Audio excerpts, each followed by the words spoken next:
요한복음 21장 말씀에서 말씀을 보겠습니다. 요한복음 21장 9절부터 14절을 읽겠습니다. 말씀 봉독이 끝나면 아멘으로 화답하고 자리에 앉기를 바랍니다. 제가 말씀을 봉독합니다. 육지에 올라보니 숯불이 있는데 그 위에 생선이 놓였고 떡도 있더라. 예수께서 이르시되 지금 잡은 생선을 좀 가져오라 하시니 시몬 베드로가 올라가서 그물을 육지에 끌어올리니 가득이 찬 큰 물고기가 153마리라. 이같이 많으나 그물이 찢어지지 아니하였더라. 예수께서 이르시되 와서 조반을 먹으라 하시니 제자들이 주님이신 줄을 아는 거로 당신이 누구냐 감히 묻는 자가 없더라. 예수께서 가셔서 떡을 가져다가 그들에게 주시고 생선도 그와 같이 하시니라. 이것은 예수께서 죽은 자 가운데 살아나신 후에 세 번째로 제자들에게 나타나신 것이라. 아멘. 오늘 설교의 내용과 맞는 오늘 나는 이한 찬양 1절만 드리겠습니다. 1절만 드립니다.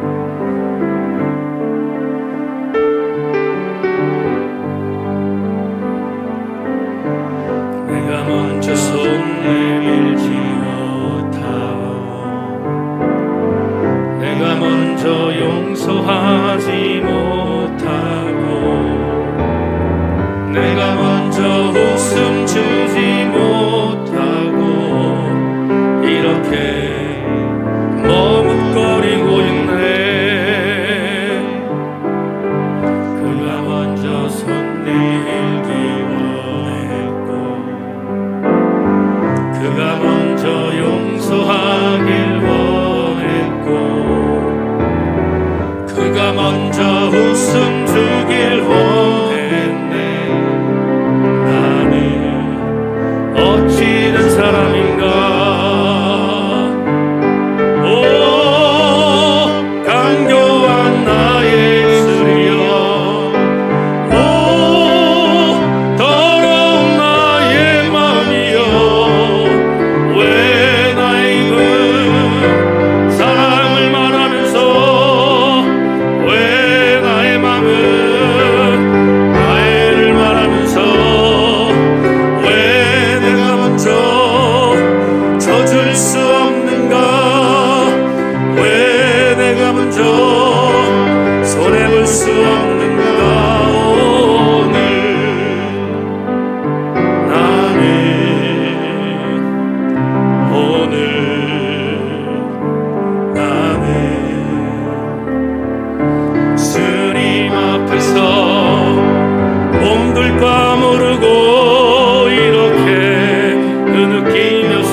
가사에 담겨있는 고백이 말씀을 듣고 나면 더 실질적으로 우리에게 다가오고 고백되는 신앙 고백되게 하여 주옵소서.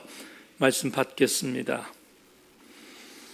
뻣뻣하지 않고 겸손하게 하나님 말씀을 잘 받고 가슴을 치고 또 은혜 받고 아멘하는 시간이 되게 하여 주옵소서. 성령이 우리와 함께 하실 것을 기대하고 오늘 예배를 아름답게 연락하여 주옵소서. 예수 그리스도의 이름으로 기도합니다. 아멘. 말씀의 기대를 거십시다. 인사합니다. 말씀의 기대를 거십시다.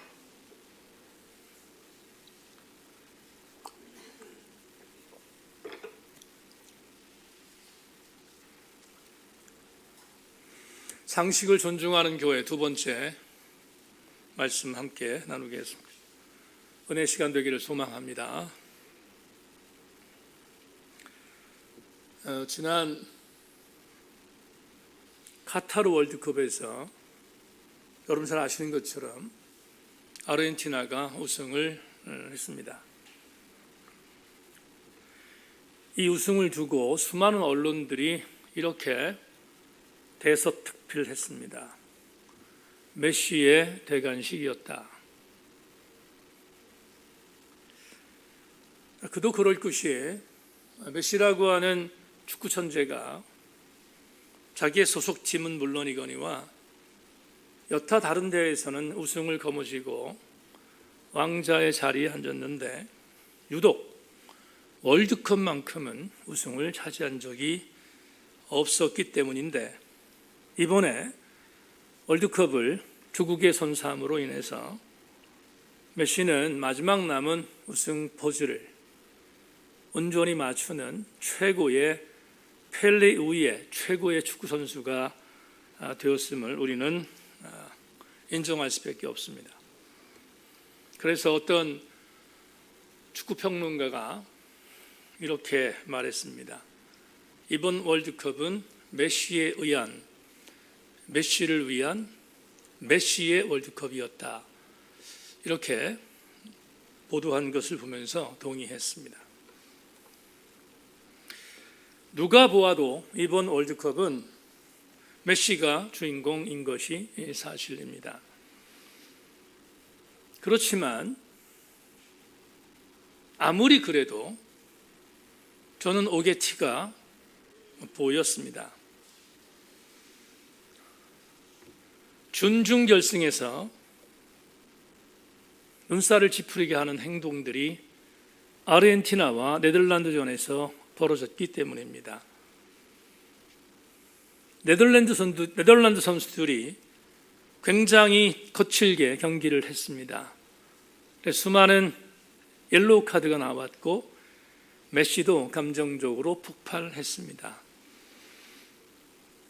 그날 전후반 90분과 연장 30분 총 120분의 혈투에 승부가 나지 않자 두 나라는 승부차기를 벌였습니다.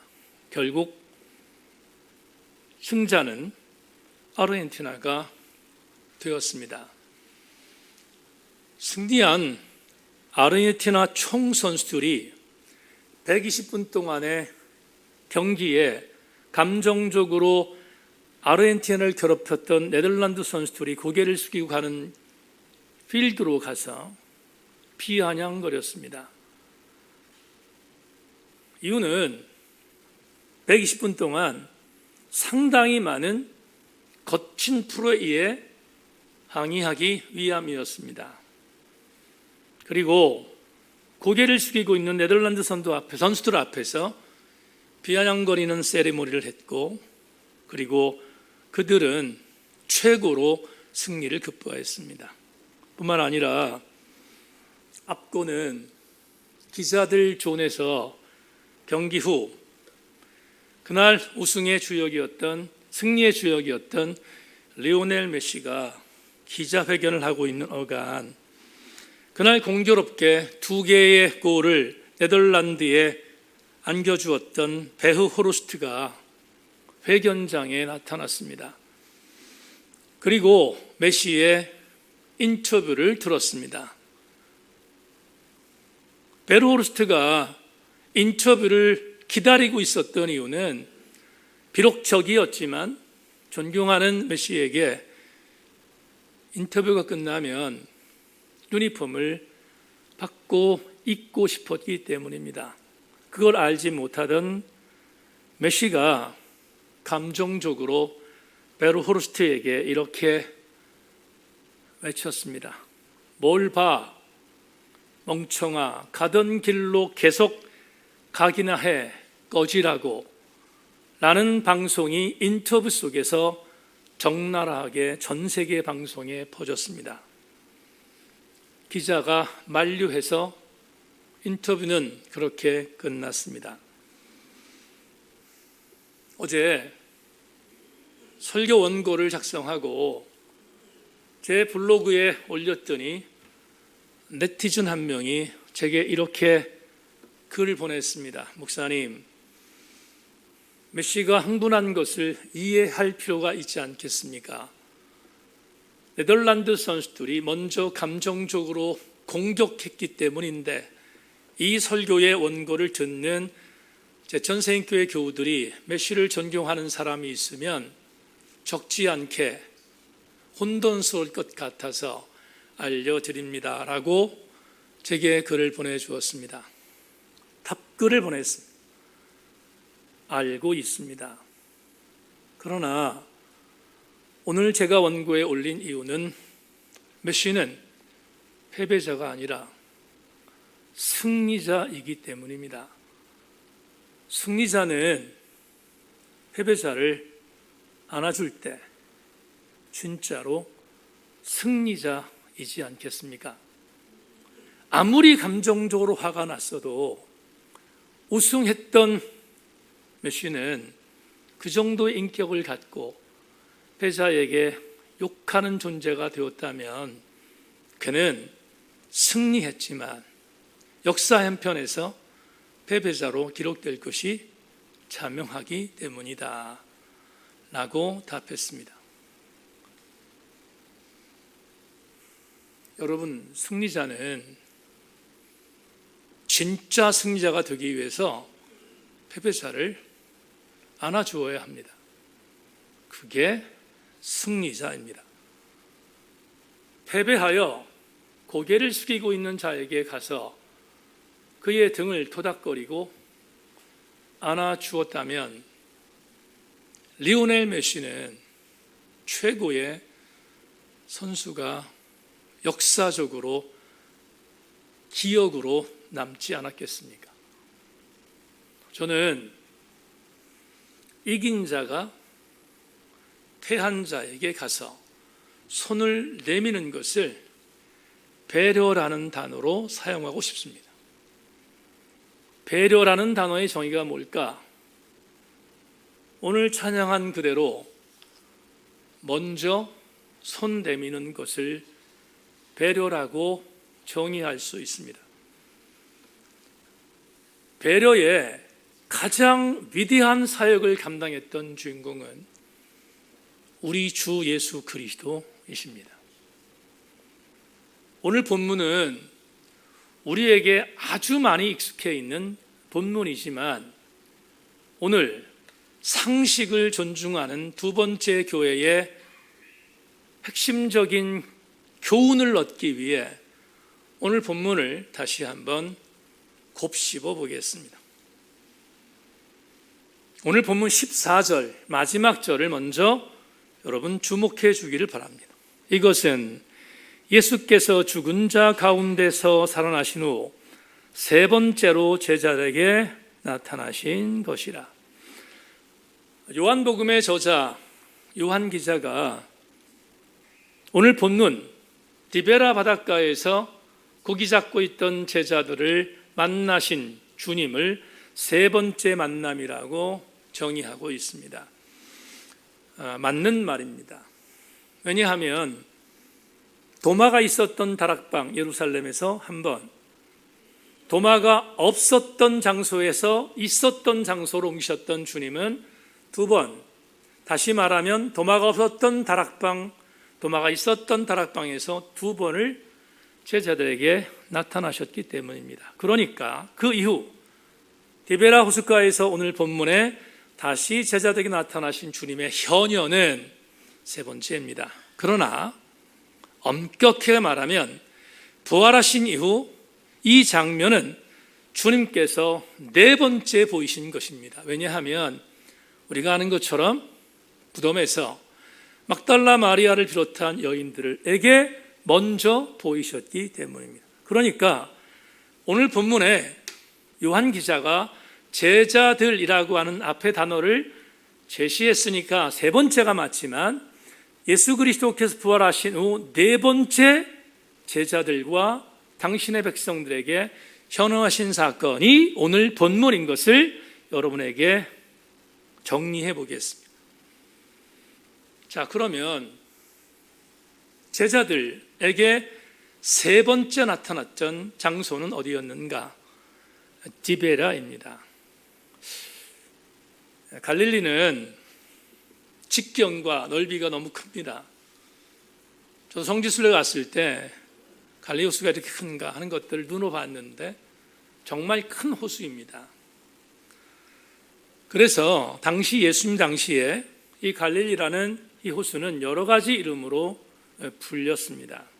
예를 들자면 전체 호수 이름을 말 그대로 갈릴리라고 불렀지만 동쪽은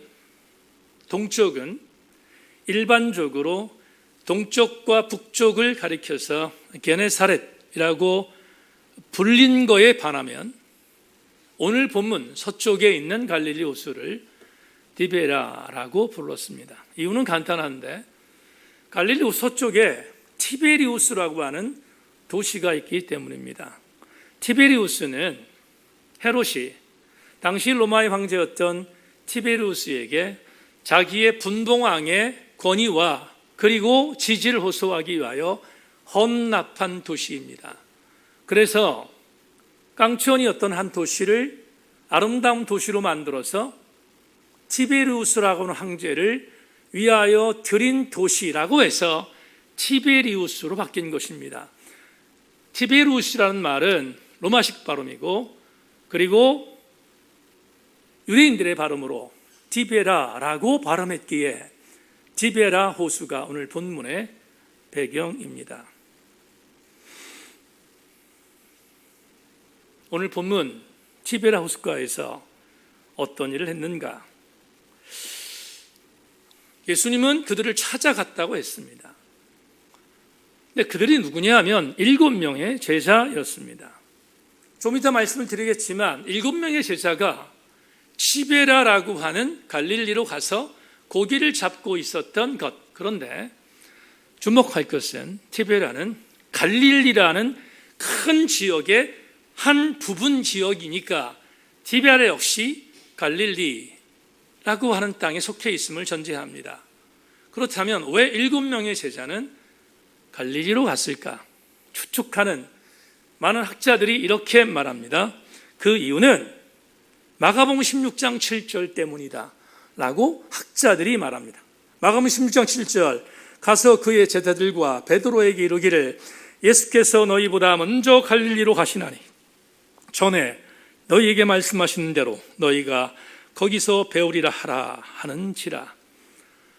부활하신 예수께서 이전에 다락방 광화를 통하여서 내가 십자가에서 죽을 거야. 그런데 다시 살아날 거다.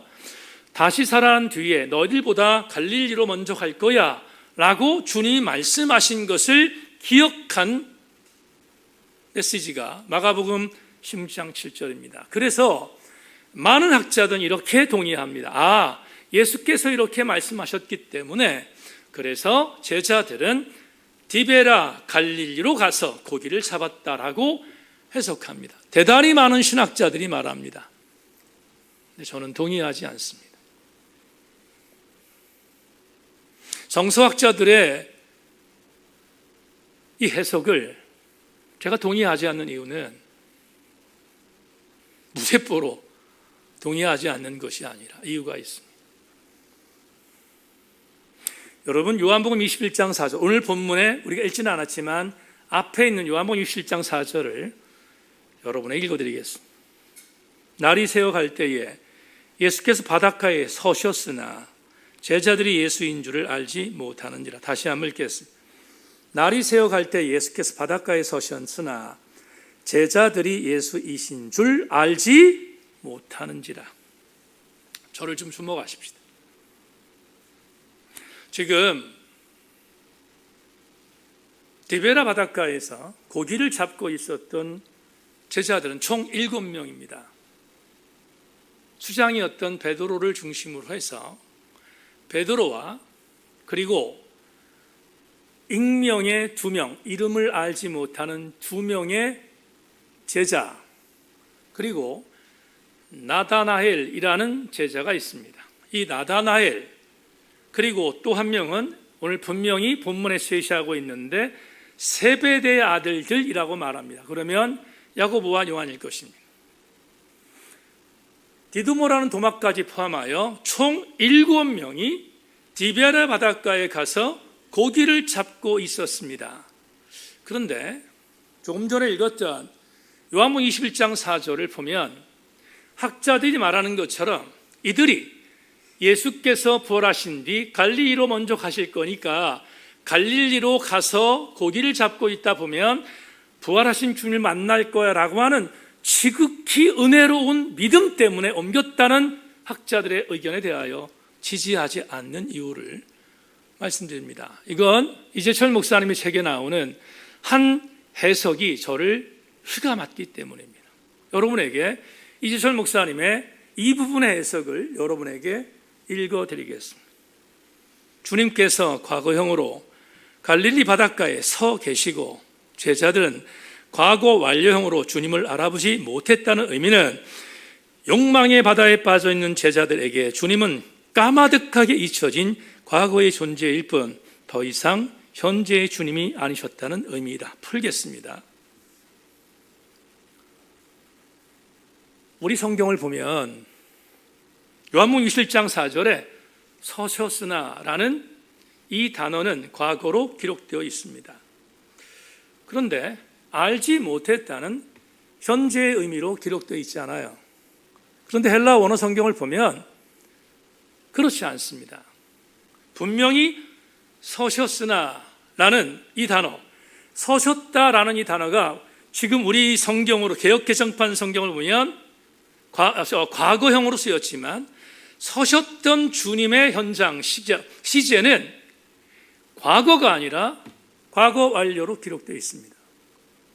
그런데 알지 못했다는 말은 과거로 기록되어 있습니다. 그렇다면 이걸 오늘 이재철 목사님이 이 부분을 굉장히 중요하게 여긴 것인데 현재적 관점으로 봐서 번역을 이렇게 한 것이지 중요한 의미는 뭐냐 하면 이랬다는 거예요.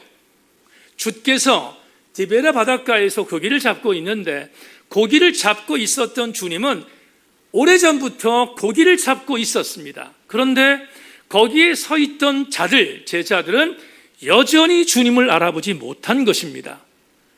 이게 여러분 말이 됩니까? 이재철 목사님이 굉장히 중요한 어떤 핵심 가치는 이런 의미예요. 2년 내지 3년 동안 동고동락한 제자들입니다. 이 중에는 2년 내지 3년 동안 주님과 먹고 자고 함께 동고동락했던 제자들입니다. 그런데 동고동락했던 제자들이 이미 먼저 바닷가에 서셔서 늘 지켜보고 계셨던 주님이 앞에 있는데 또 한 가지 주목할 것은 날이 막 셀 때였다고 했습니다. 날이 막 셀다라는 의미는 저 사람이 어둠컴컴해서 육안으로 보지 못하는 상태가 아니라 날이 새고 있었으니까 충분히 볼 수 있는 지경에 주께서 계셨다는 것을 전제할 때 제자들이 주님을 알아보지 못했던 이유는 이재철 목사님 말처럼 2, 3년 동안 동거했던 제자들 머릿속에 예수가 완전히 잊혀졌기 때문입니다. 그런 자들이 마가복음 16장 5절 말씀처럼 부활하신 주님께서 먼저 부활하시면 갈릴리로 갈 거야 라는 이 말씀을 기억하고 갈릴리에 가서 주님을 기다렸다? 동의할 수 없습니다. 그들은 예수에 대한 신앙을 싸그리 잊어버렸던 상태였습니다. 그런데 놀라운 일이 있습니다. 이 정도면 관계 끝입니다.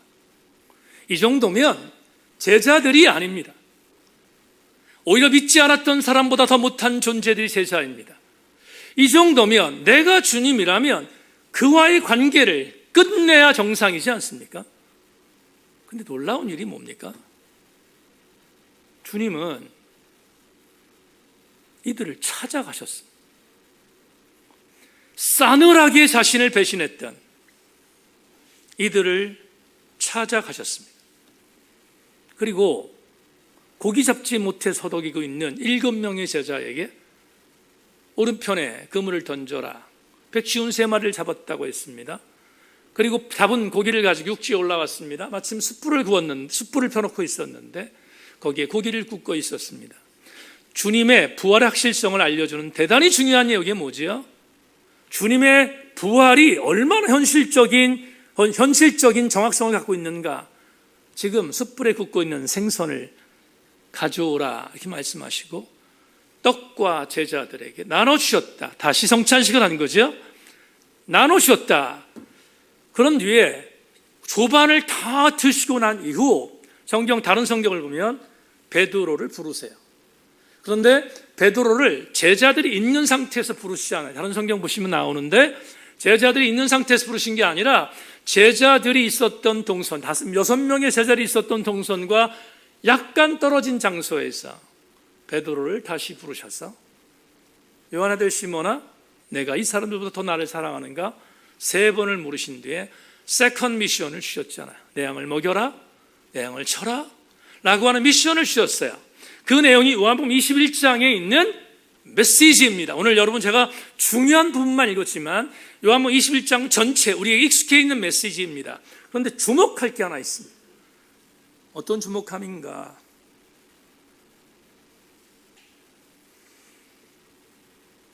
주님이 왜 디베라를 가셨을까? 그 치사한 인간들이 있는 왜 디베라를 갔을까?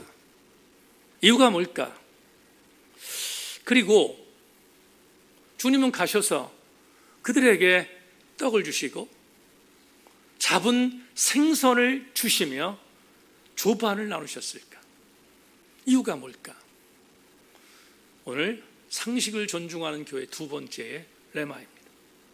이것 때문입니다. 주님은 당신의 방식이 아니라 제자들의 방식으로 그들을 배려하셨기 때문에 내 방식이 아니라 너의 방식으로 제자들을 배려하셨다. 상식이 뭔가? 배려입니다. 상식은 배려입니다. 여러분 참 재미있는 구절 하나 소개하겠습니다. 마가복음 14장 50절입니다. 제자들이 다 예수를 버리고 도망하니라. 한 청년이 벗은 몸에 배 혼이불을 두르고 예수를 따라가다가 무리에게 잡힘에 배 혼이불을 버리고 벗은 몸으로 도망하니라. 유명한 구절인데 보세요. 제자들이 예수를 버렸다라고 한 앞에 다라는 단어 나옵니다. 다. 한 명도 예외 없이 주님을 다 버렸습니다. 1제자군이죠. 가룟 유다를 제외한 11명의 제자 전체입니다. 11명 제자 전체, 가룟 유다까지 포함 12명 제자 전체가 예수 그리스도를 버렸습니다. 그런데 이 제자군이 있었어요. 12명의 제자에 들어가지 않지만 주님의 행동과 주님의 사상을 따라가는 또 다른 제자군이 있었습니다. 예를 들자면 바울의 주치의로 살았던 누가복음의 저자인 누가, 마가복음의 저자인 요한 마가, 이외에 예수 그리스도를 따랐던 제2 제자군이 있는데 오늘 성서학자들은 마가복음 14장 50절 51절에 기록되어 있는 예수님을 따라가다가 너무 급한 나머지 베옷 이불을 덮고 자기의 몸을 덮고 따라가던 제자가 한 명 있었는데 그 제자의 이름이 나오지 않아요. 분명히 오늘 이렇게 말합니다. 한 청년이. 정서학자들은 추적합니다. 이 사람이 누군가? 이 사람은 지금 이 본문을 기록하고 있는 저자 요한 마가라고 지적합니다. 그러면 요한 마가는 제2제자군이었는데 제2제자군의 수장격에 해당되던 요한 마가도 예수를 버렸으면 다 버린 것입니다. 한 명도 예외 없이 여성 빼놓고 모두 다 주님을 버렸습니다. 얼마나 치사한 인간들입니까? 얼마나 수치로운 모욕을 당했으며 얼마나 치욕적인 모욕을 당한 분이 주님이십니까? 그러면 이 정도면 관계 정리해야 되지 않겠습니까? 그런데 주님은 이렇게 당신을 버렸던 제자들을 다시 찾아가셨습니다. 왜? 이유는 제자들에게 다시 한번 미션을 주기 위한 배려 때문입니다. 여러분, 상식을 존중하는 교회가 되자라고 슬로건을 걸었습니다. 여러분들이 알든 이해하든 이해하지 않든 지금 제천세인교회 2023년의 이 표는 많은 사람들에게 관심거리입니다. 저건 일반 교회에서 걸기가 어려운 슬로건이기 때문입니다. 참 아픈 일입니다. 너무나 당연한 것인데 저런 슬로건을 한국교회에서 걸면 안 돼요, 지금. 왜? 비상식이 상식을 점령했기 때문입니다. 이걸 아십니까? 주님이 제자들을 만나서 자기를 처절하게 배신했던 7명의 제자를 만났을 때 단 한 번도 그 제자들에게 오늘 요한복음 11장에서 그들을 정죄하거나 그들을 지적하거나 그들에게 야단을 쳤거나 하는 구절이 단 한 구절도 나오지 않습니다.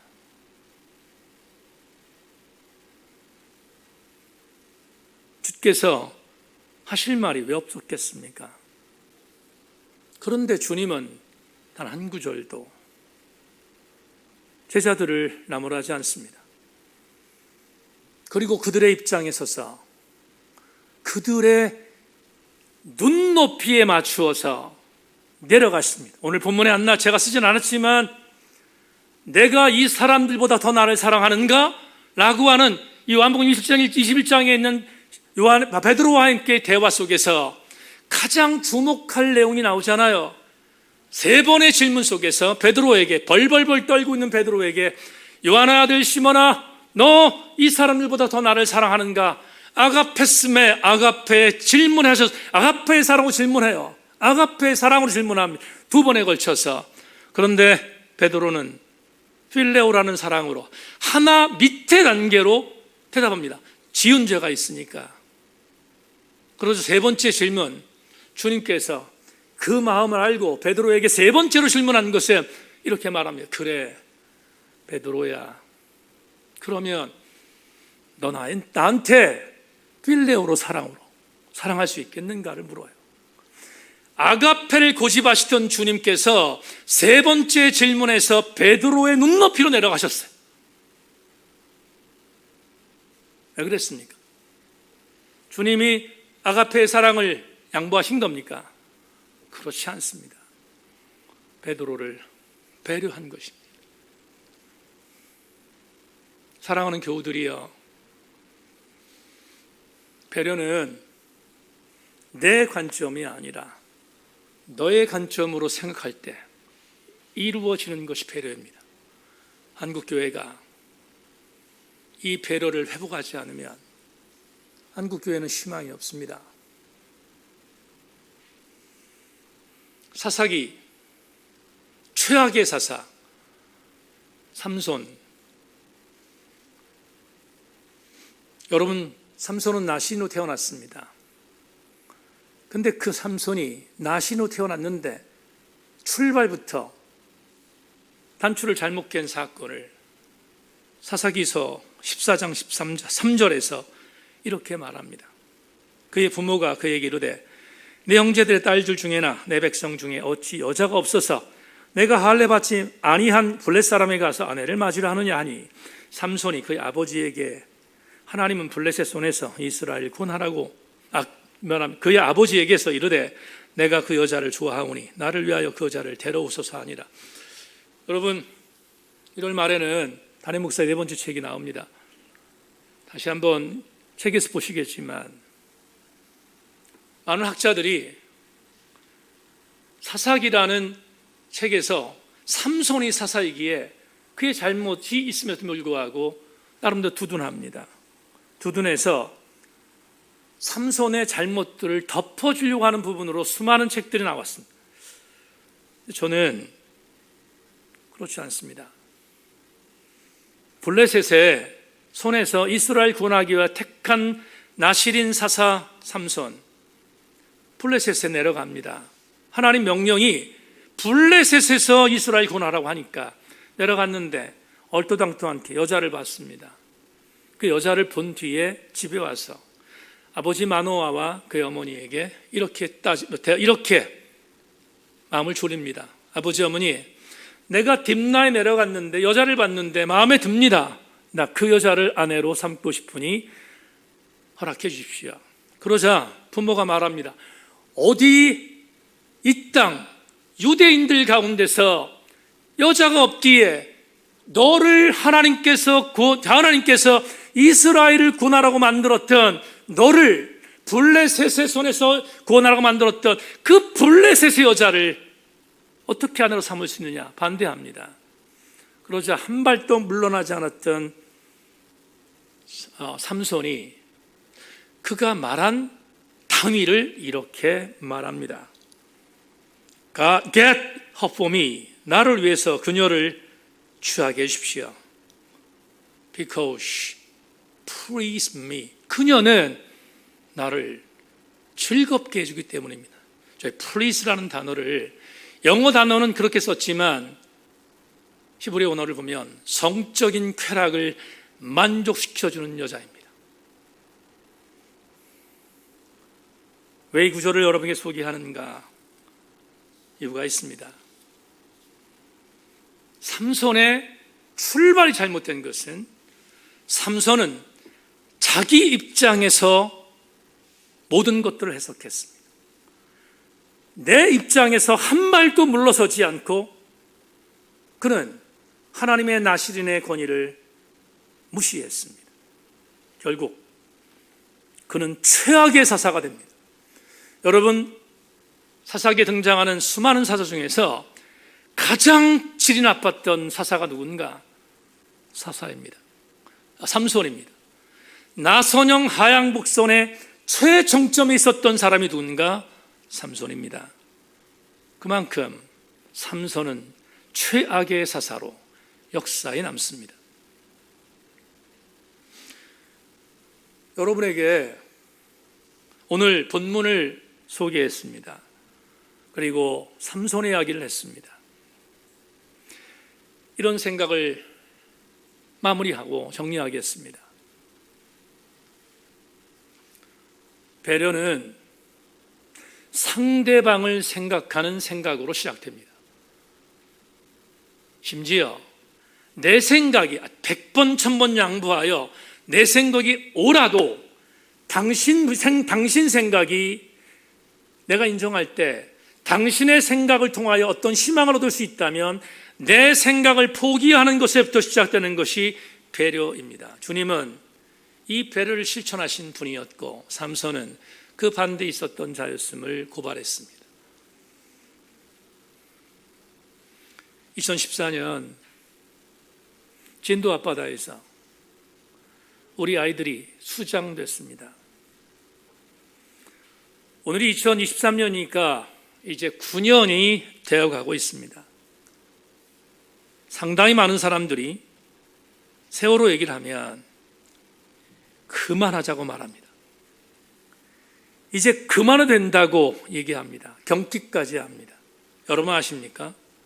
아프지만 차가운 바닷가에서 아들, 딸들이 수장돼서 살아있는 것 자체가 고문이었던 부모들이 정확한 사건의 경위와 책임자들을 향해서 문책을 요구하기 위해서 유가족들이 텐트 앞에서 금식할 때 치킨을 배달시켜 환장한 듯이 먹었던 일베라는 이름의 정신병자들을 여러분 아십니까? 9년 지났으니까 잊어버렸습니까? 유가족들 앞에서 금식하고 있는 유가들 앞에서 치킨을 시켜 먹었던 인간 같지 않았던 사람들, 그들은 배려라는 단어와 담싼 극단적 이기주의의 마비주의자들이었습니다. 지난 주간 책에서 이 글을 발견했습니다.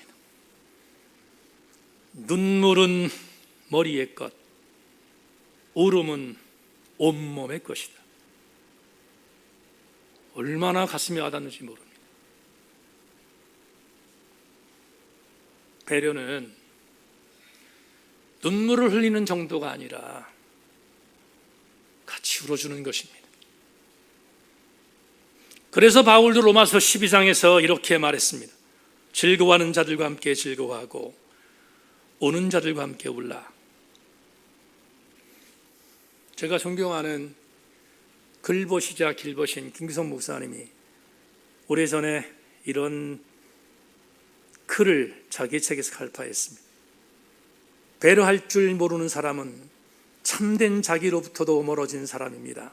일수 거짓 자아를 참 자기라고 여기며 사는 자입니다. 2023년 우리 교회는 상식을 존중하는 교회로 출발했습니다. 나의 입장을 사수하는 자는 너의 입장을 배려하지 않습니다. 우리 그리스도인들은 결코 그래서는 안 됩니다. 여러분, 고전적인 이야기 하나 하고 설교 맺겠습니다. 춘향가 아시죠? 춘향가의 이몽룡과 변학도의 그 긴장감을 여러분 아실 줄 압니다. 변학도가 탐관오리가 돼서 자기가 하나는 모든 고을에 수많은 사람들을 탐관해서 그리고 자기의 것으로 만들었습니다. 어사또가 된 이몽룡이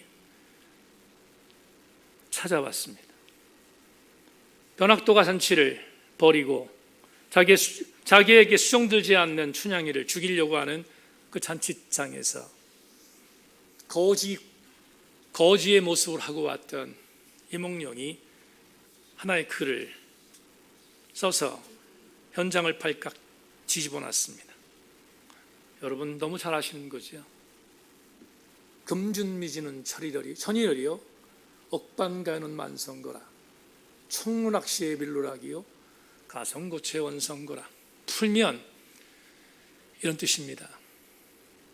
지금 탐관오리들이 금술잔에 담겨있는 아름다운 술은 만백성들의 흘린 피고, 옥으로 만든 쟁반에 기름진 안주는 만백성의 기름이고, 촛불에서 떨어지는 촛농이 떨어지는 모든 촛농들은 백성들의 눈물이고, 노랫소리가 높은 이 잔치집에서 그 노랫소리 가운데 백성들의 원망소리 높다. 이렇게 적용하면 어떨까요? 변학도한테는 배려는 존재하지 않습니다. 배려는 이몽룡의 마음을 가질 때 가능합니다. 이렇게 적시해야 합니다. 한국교회, 정말 내 사랑하는 한국교회, 배려가 없으면 회복의 가능성도 없습니다.